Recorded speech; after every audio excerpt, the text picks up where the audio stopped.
ওরে যুবক ভাই, বৃদ্ধ বাবাজিরা, ও পর্দার আড়ালের মা, বেআমল ওয়ালা নারী ঘরে ঢুকাইলে তিনটা ক্ষতি।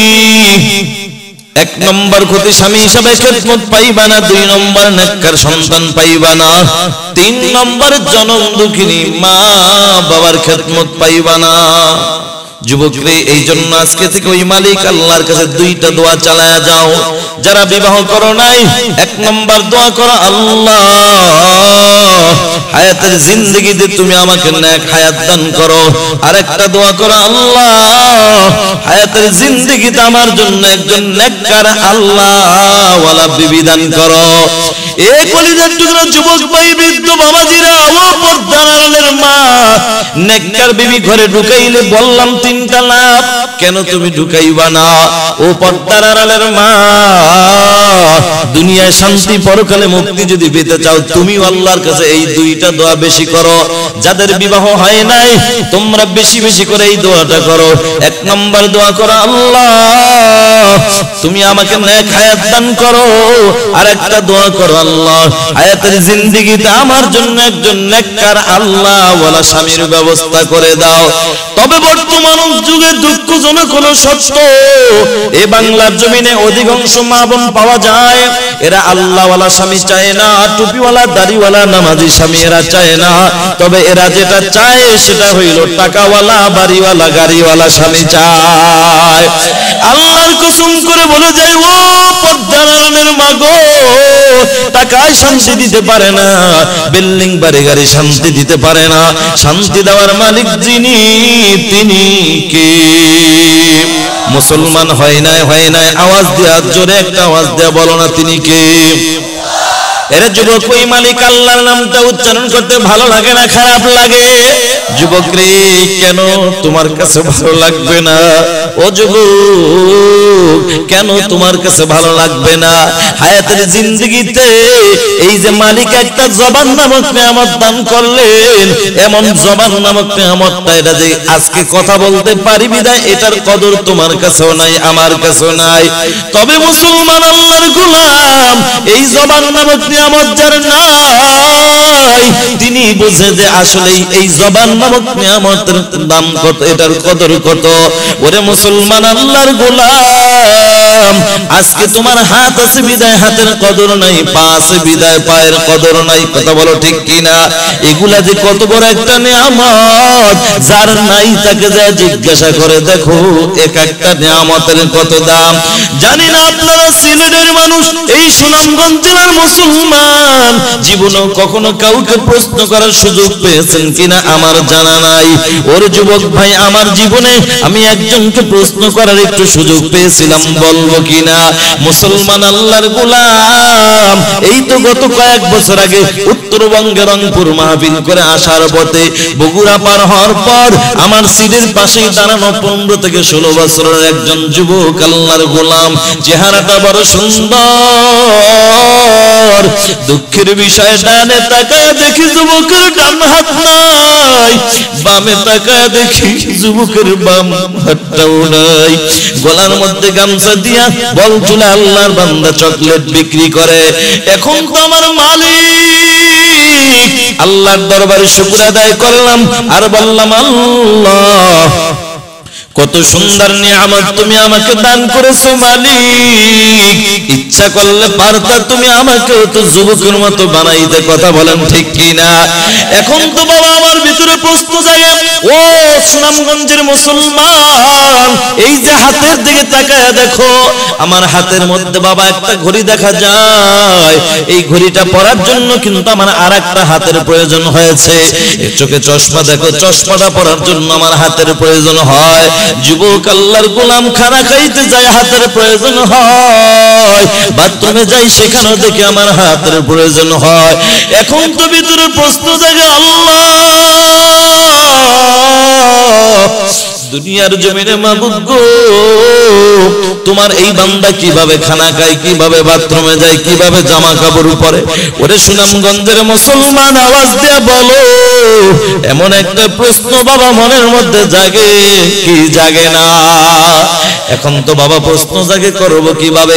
হঠাৎ করে আমার সফর সঙ্গে উঠাইয়া যুবক আল্লাহর গোলামকে পাশে বসাইয়া এবার প্রশ্ন করলাম, যুবক আল্লাহর গোলাম, ডানে তাকাইলাম দেখলাম ডান হাত নাই, বামে তাকাইলাম দেখলাম বাম হাতটাও নাই। বলো যুবক, এটা কি জন্ম থেকে না দুনিয়াতে আসার পরের ঘটনা? এই প্রশ্নটা করার পরে তাকায় দেখি যুবকের চোখের কিনারায় পানির ফোঁটা চলে আসছে। আল্লাহর গোলাম চোখের পানি ছেড়ে দিয়ে কেঁদে কেঁদে বলে, হুজুর, এটা জন্ম থেকে নয়, মাত্র কয়েক বছর আগের ঘটনা। কি হয়েছে রে ভাই? হুজুর, বন্ধুদের আড্ডায় পরে মসজিদের ছাদে উঠেছিলাম, কাজ চলতেছিল, রডের সাথে বিদ্যুতের সংযোগ ছিল, এটা আমার জানা ছিল। অজানা সত্ত্বে আমি হাতটা লাগায়া দিলাম, মারাত্মক অ্যাক্সিডেন্ট হয়ে গেল। মা আমাকে নিয়ে বড় চিন্তায় পড়ে যায়।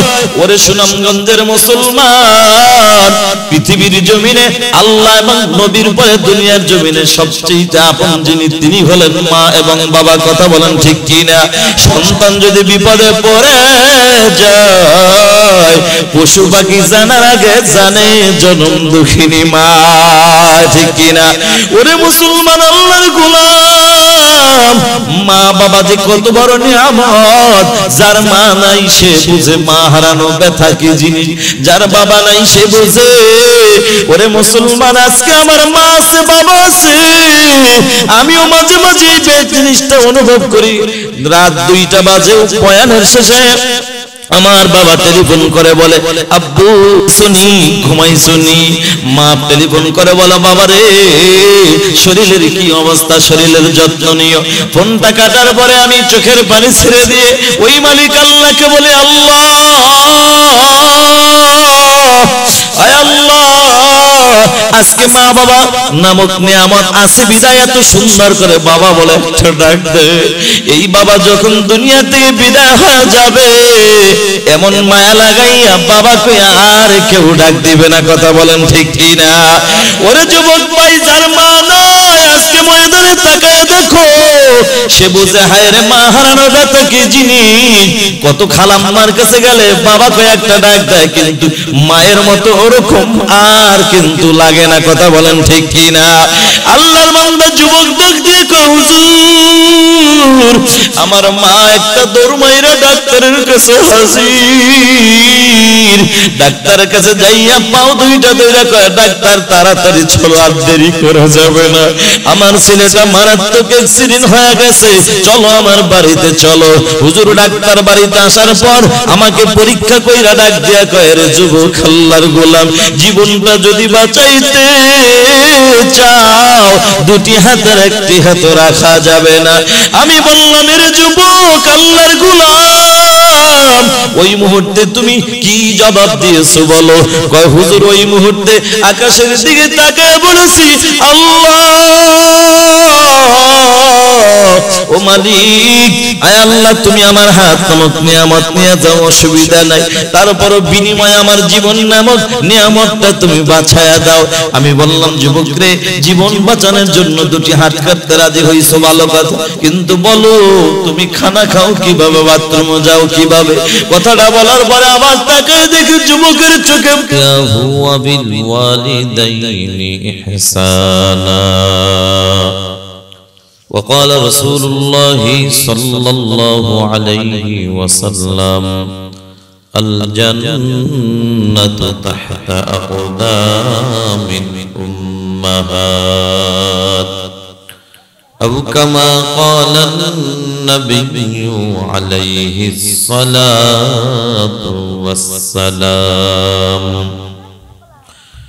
صدق الله مولانا العظيم وصدق رسوله النبي الكريم ونحن على ذلك لمن الشاهدين والشاكرين والحمد لله رب العالمين درود ابراهيم برشوي اللهم صل على محمد وعلى آل محمد كما صليت على إبراهيم وعلى آل إبراهيم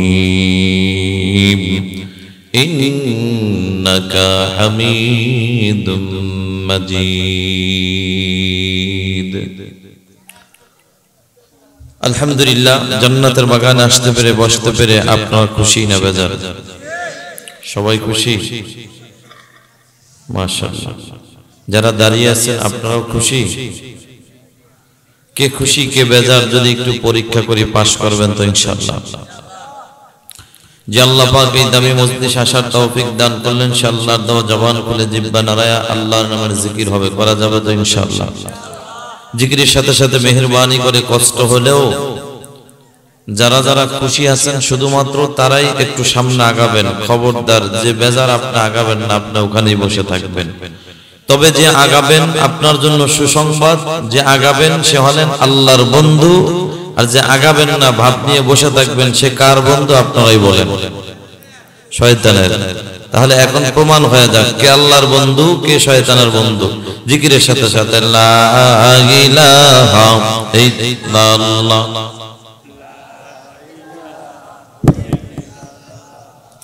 লা ইলাহা ইল্লাল্লাহ লা ইলাহা ইল্লাল্লাহ লা ইলাহা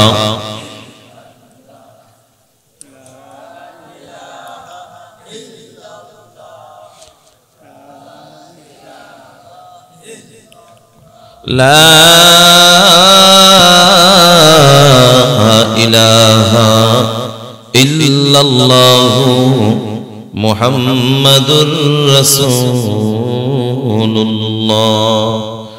সাল্লাল্লাহু আলাইহি ওয়াসাল্লাম। সুবহানাকা লা ইলমা লানা ইল্লা মা 'আল্লামতানা إلا ما علمتنا إنك أنت العليم الحكيم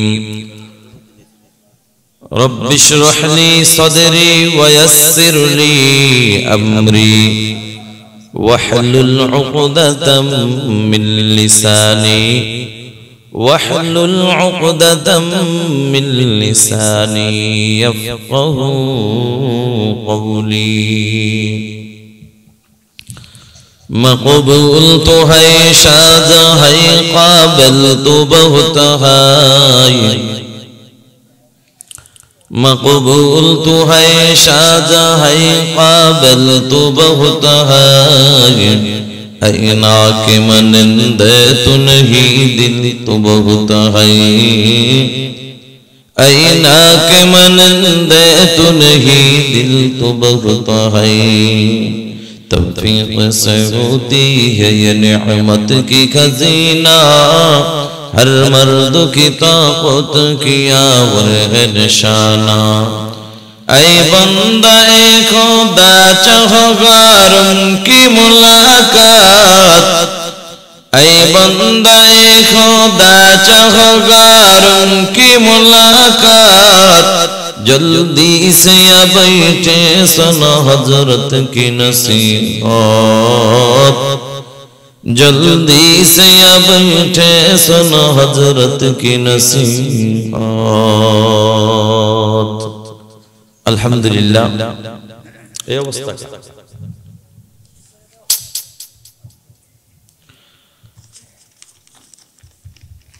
আলহামদুলিল্লাহ মহান রব্বুল আলামিনের দরবারে কালিমাতুশ শুকর আদায় করছি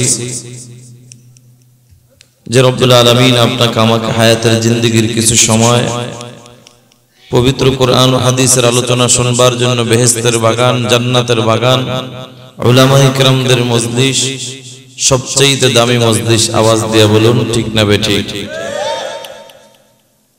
এই দামি মজলিসে আসার এবং বসার মতো তৌফিক দান করলেন এজন্য দিল থেকে শুকর আদায় করি মুসলমান হিসেবে ঈমানি আওয়াজ দিয়ে সকলেই বলি আলহামদুলিল্লাহ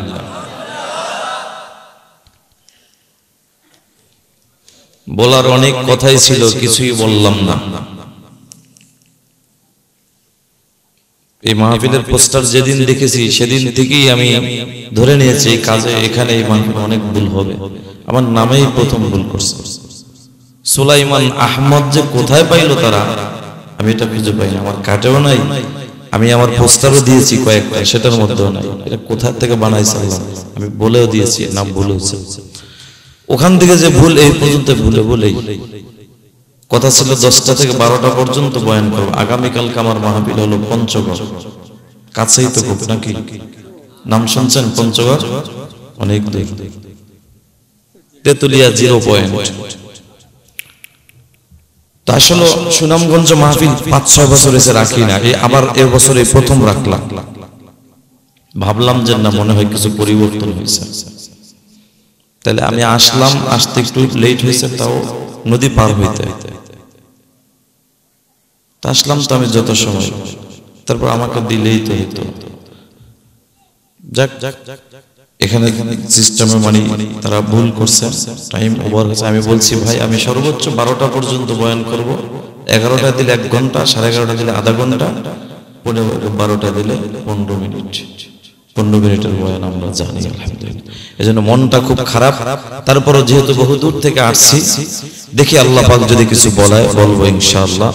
তার আগে জানতে চাই আপনাদের কি মনোযোগ আছে? ওয়াজ শোনার মতো রুচি আছে? ঘুম আসতেছে? সুনামগঞ্জ জেলায়, এই সুনামগঞ্জ জেলার তাহিরপুর থানা না নাকি? তাহিরপুর থানার মুসলমান তো এত তাড়াতাড়ি ঘুমানোর কথা। তারপর একটু পরীক্ষা করি, যদি ঘুমায় যান ওয়াজ করে লাভ নাই। সজাগ আছেন? জীবনে অনেক মিথ্যা কথা বলছেন, আজকে কোরআনের মাহফিলে সত্য একটা কথা বলবেন। সবাই কি সজাগ? এই সবাই সজাগ? দেখি তো ঘুমাইছেন কে কে, হাত জাগান। কি হল সুনামগঞ্জের মানুষের এত পাওয়ার, ঘুমের মাঝে হাত জাগা বসে থাকে। তবে যারা হাত জাগাইছেন আসলে ঘুমান নাই।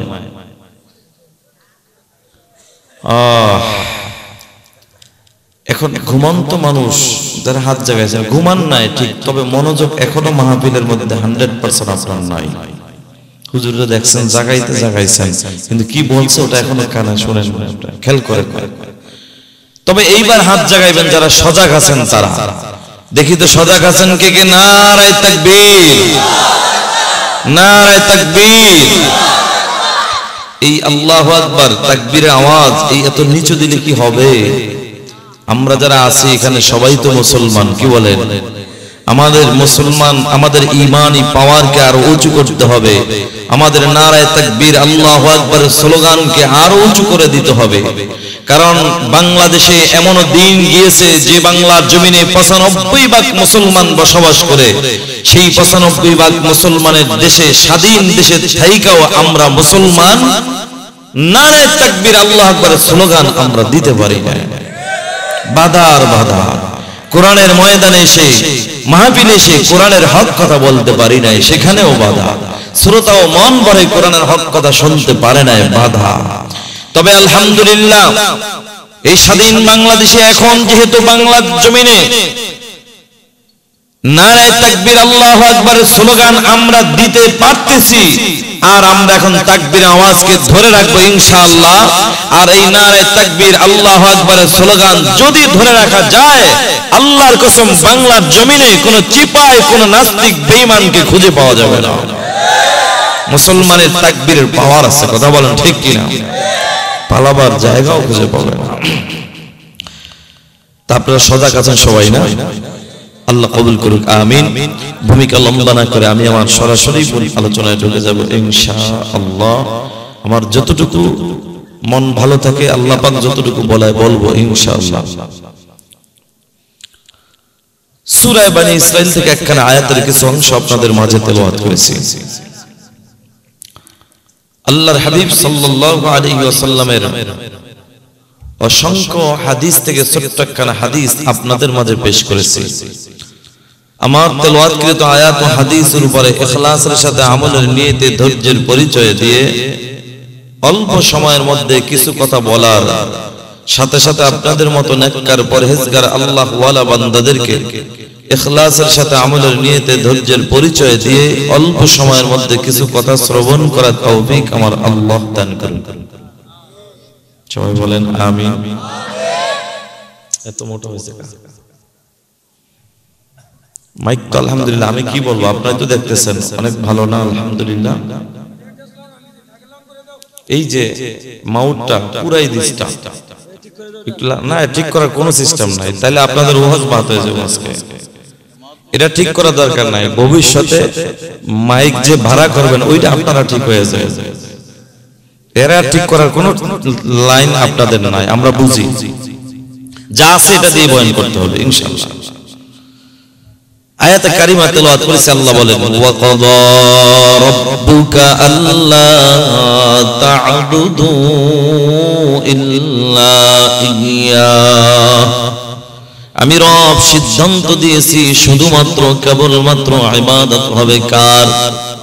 সবাই বলেন কার? সাথে সাথে আল্লাহ তাআলা বলেন ওয়া বিল ওয়ালিদাইনি ইহসানা, তোমার পিতামাতার সাথে সৎ আচরণ করবা, হুকুমটা কার? বর্তমানে দুঃখজনক হলো সত্য, পিতামাতার সাথে সন্তান কয়জন সন্তান পাওয়া যায় সৎ আচরণ করে? কতজন সন্তান পাওয়া যায় পিতামাতার খেদমত করে, পিতামাতার হক আদায় করে? সারা বাংলাদেশের বিভিন্ন জেলায় যখন আল্লাহ পাক রব্বুল আলামিন এই দাওয়াতি কাজে যখন নিয়ে যায়, অনেক জায়গায় যায় দেখি অনেক বাবাজিরা হাত ধরে আবদার করে, হুজুর একটু দোয়া করবেন, আমার জন্য একটু দোয়া করবেন, হুজুর একটু দোয়া করবেন।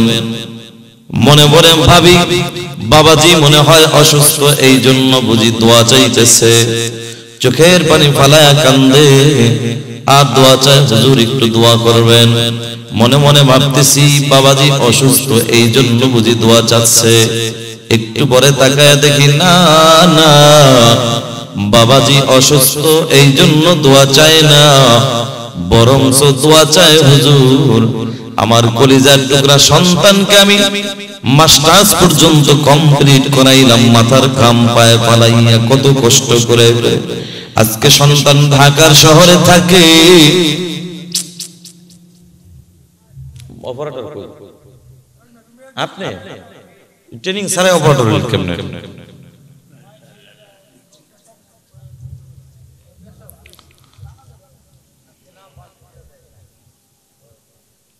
ভাই কোন সুট্টুর হবে না, কাটা কাটা কথা বলি, আপনারা শুনেন, কিছু আমলের কথা বলবো ইনশাআল্লাহ।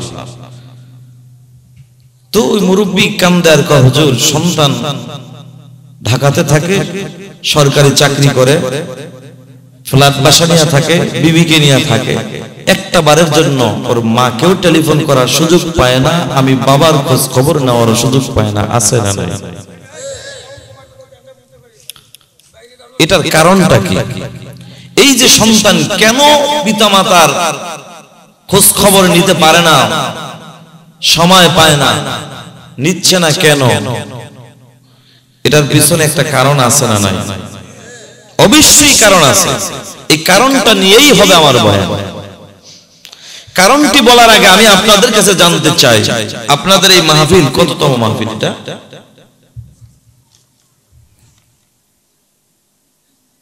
নাই, যাই হোক অনেক বছর আপনারা ওয়াজ শুনছেন, বয়ান শুনছেন, আমি একটু পরীক্ষা করবো জীবনভর কি ওয়াজ শুনছেন না ওয়াজ শুনছেন, আমি দেখবো। ভাই পিতামাতার কাছে সন্তানের হক আছে না নাই? সন্তানের কাছে পিতামাতার হক, উভয়ের কাছে হক অবশ্যই আছে।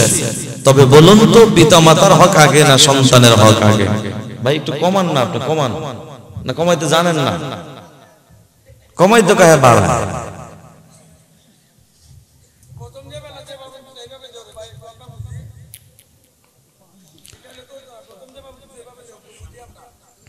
ভাইরা আমার বাস হবে ভাই, বেশি আওয়াজ লাগবে না, মোটামুটি আমার শ্রোতারা বুঝলে হবে, আমি না বুঝলেও হবে, কারণ অন্য অন্য জায়গায় আমাদেরও বোঝা লাগে, কিন্তু এখানে বোঝার দরকার নাই, শ্রোতারা বুঝলেই হবে আলহামদুলিল্লাহ। তো যে কথা বলতেছিলাম, সন্তানের কাছে পিতামাতার হক, পিতামাতার কাছেও সন্তানের হক আছে। কিন্তু বলুন তো, পিতামাতার হক আগে না সন্তানের হক আগে?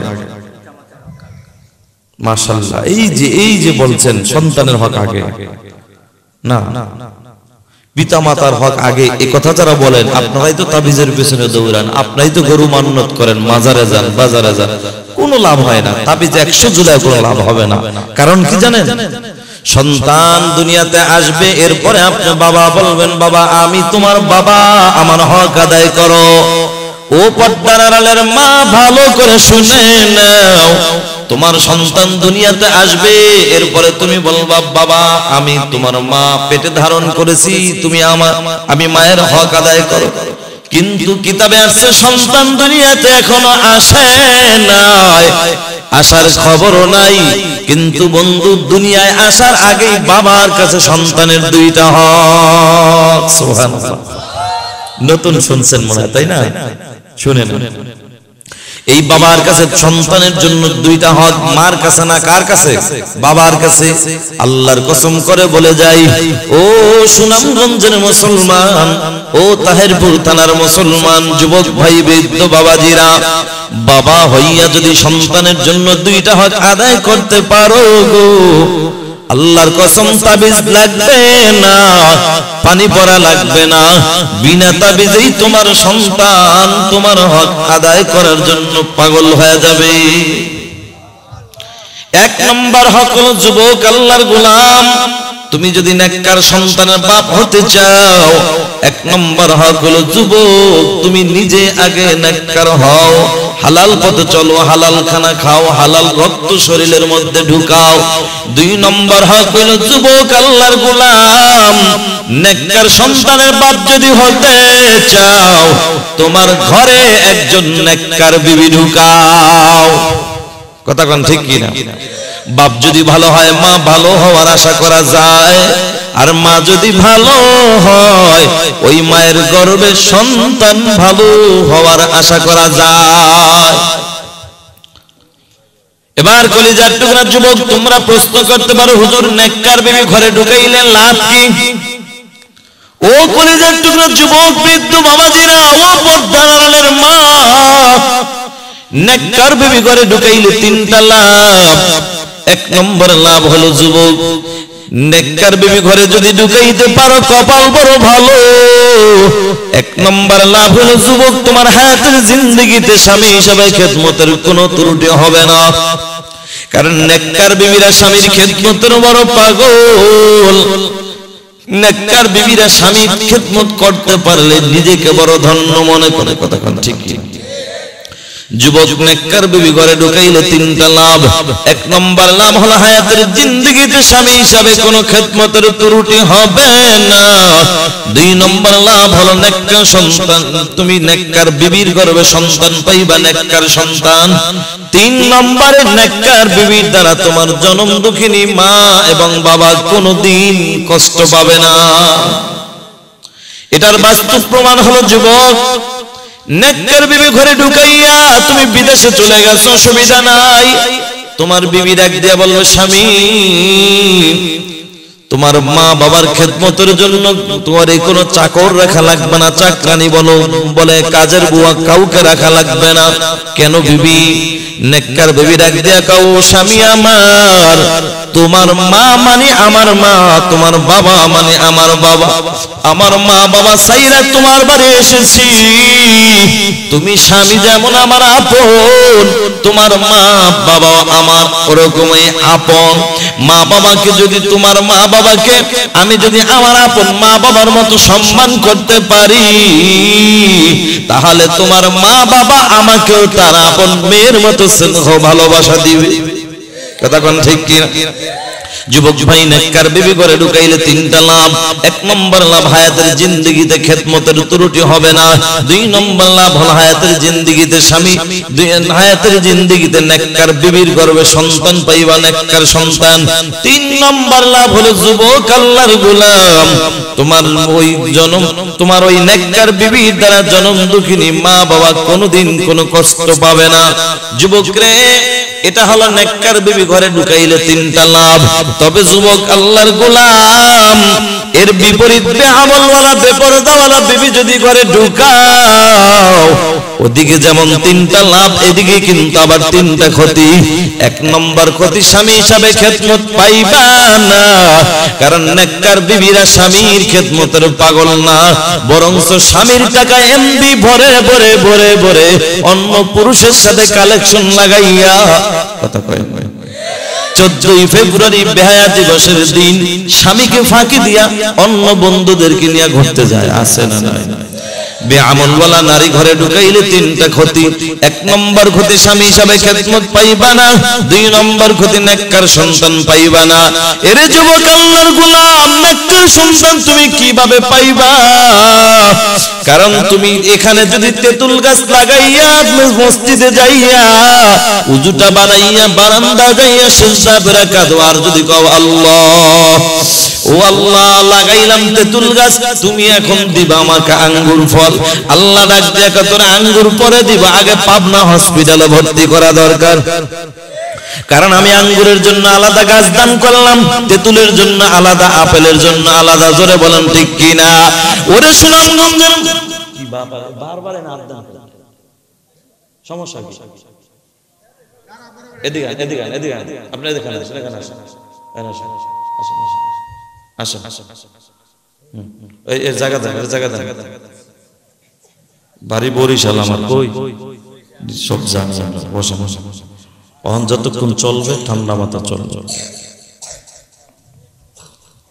ভাইরা আমার, বেআমলওয়ালা নারী ঘরে ঢুকাইলে তিনটা ক্ষতি। কথা আবার পিছে চলে যাবে। তেঁতুল গাছ লাগাইয়া যেমন আঙ্গুর ফলের আশা করা বোকামি, বেআমলওয়ালা বেপরদাওয়ালা নারী ঘরে ঢুকাইয়া নেককার সন্তানের আশা করাটাও বোকামি।